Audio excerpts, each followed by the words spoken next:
My 83-year-old mother, a retired professor of sociology, was kidnapped by 4 young men and held for 5 days. Keeping her wits about her as she was totally terrified, she asked them why she had been kidnapped.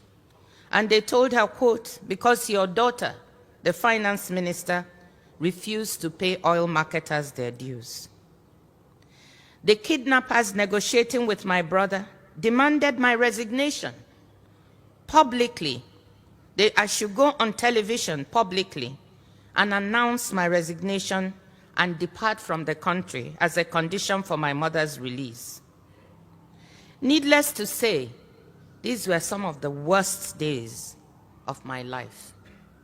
Imagine, when you are in position, you want your parents, all of whom are here with you today, and your relatives, to be proud of you. You want to be a source of good for your family. You can imagine how I felt sitting there and thinking, just because of trying to do something right, to implement a good bit of policy that was good for the country, this could lead to the taking of my mother's life. These were some of the worst days of my life. With my father's support, the firm resolve of the president, we all decided I should not give in to the blackmailers, and I refused to resign.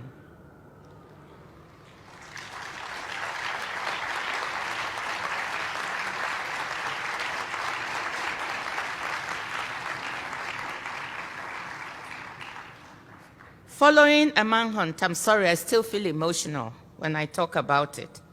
And this story is not really publicly known, so this is probably the first time I'm giving the full details.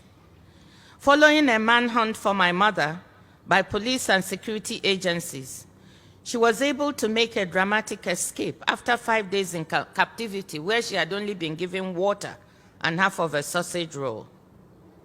So here was a well-justified cleanup and reform of a policy, but implemented in a dangerous reform environment where the losers in the reform, well-entrenched vested interests, decided to fight back to derail implementation. The decision not to resign was a very difficult and risky one. As it turned out, it worked.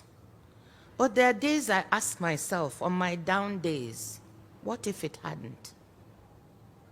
What if they had gone ahead and murdered my mother, as she overheard them planning to do, with one of their handlers on the phone?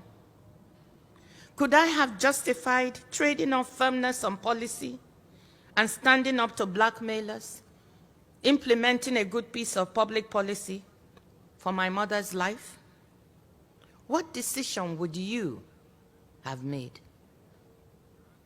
Faculty, what decision would you have made?